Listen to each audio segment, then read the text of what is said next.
ये बहुत जबरदस्त चीज है यार। एक्चुअली क्या होता है, हमें समटाइम्स इस बात का गम होता है कि यार मैं किसी की लाइफ में क्या महत्व रखता हूं। और ये ना मतलब आप में से बहुत सारे विद्यार्थियों को है, और इसे अंग्रेजी भाषा में कहते हैं आइडेंटिटी क्राइसिस। यानी आपको अपनी पहचान को लेकर के बहुत ज्यादा इस प्रकार का विकार होता है कि यार मैं तो कुछ भी नहीं हूं। और कुछ भी नहीं हूं से मतलब ये हुआ, जैसे होता है ना, मतलब अपने घरों में जब संस्कार दिए जाते हैं तो दो प्रकार के संस्कार दिए जाते हैं। एक संस्कार होता है कि बेटा तुम बहुत कुछ बन जाओ, तो अपने आप को जितना हो सके ना डाउन टू अर्थ रखना। डाउन टू अर्थ का मतलब ये हुआ कि लोगों को ये लगना नहीं चाहिए कि तुम कोई बहुत बड़ी चीज बन गए हो, उन्हें तुम्हारे अंदर घमंड नहीं दिखाई देना चाहिए।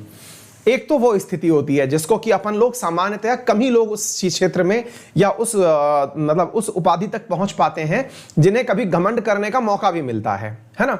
अच्छा, लेकिन अधिकांश हमारी क्लास में विद्यार्थी या फिर एक सामान्य व्यक्ति जिसका काम अभी चलना शुरू हुआ है या होने वाला है, उसके साथ क्या दिक्कत होता है ना, उसे ऐसा लगता है कि यार मैं किसी की लाइफ में कोई फर्क डालता भी हूं क्या।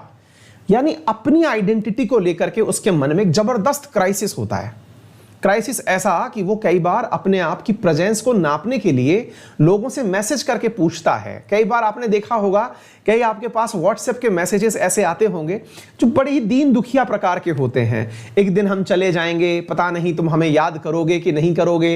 वो जो मतलब डिमोटिवेटिंग प्रकार के, जिसमें आपको लगता है कि सामने वाला व्यक्ति जो है वो अवसाद से गुजर रहा है, डिप्रेशन से गुजर रहा है। वो जो चीजें आपको मैसेजेस में दिखाई पड़ती हैं, वास्तविकता है उस व्यक्ति के कहीं ना कहीं जहन में ये बात छिपी है कि उसकी प्रेजेंस आपके लिए मैटर करती है या नहीं। फिर आप उसे बढ़िया सा एक मसालेदार मैसेज लिख के भेजते हैं कि यार नहीं यार तुम्हारी याद बहुत आएगी, ऐसी फर्जी बातें ना करो यार, ये मत बोलो। ये असल में है क्या, ये हम दूसरे से क्यों सुनना चाह रहे हैं?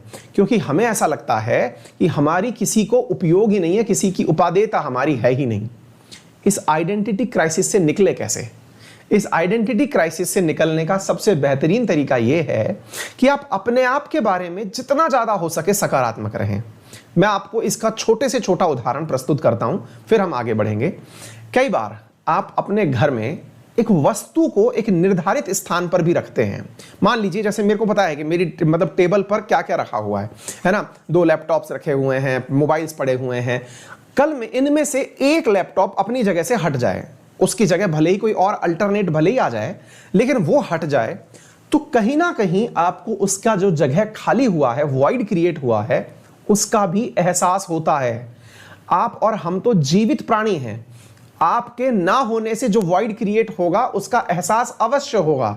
तो ये जो ना होने वाली फिलॉसफी है, इसे पहले दिमाग से निकालिए और ये मान करके काम करना शुरू करिए कि आप चाहे कोई एक ही व्यक्ति क्यों ना हो, उसके रोल मॉडल बन के रहेंगे।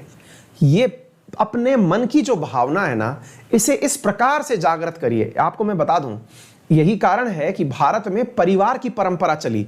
परिवार का मतलब यह था कि एक पिता अपनी संतान के सामने, एक पति अपनी पत्नी के सामने हीरो बनने का जो प्रयास करता है, वो उसके अंदर की वही इनसिक्योरिटी है जिसकी वजह से उसे लगता है कम से कम इनकी नजरों में तो मैं उठकर रहूं, यानी घर के अंदर तो मुझे इज्जत मिले।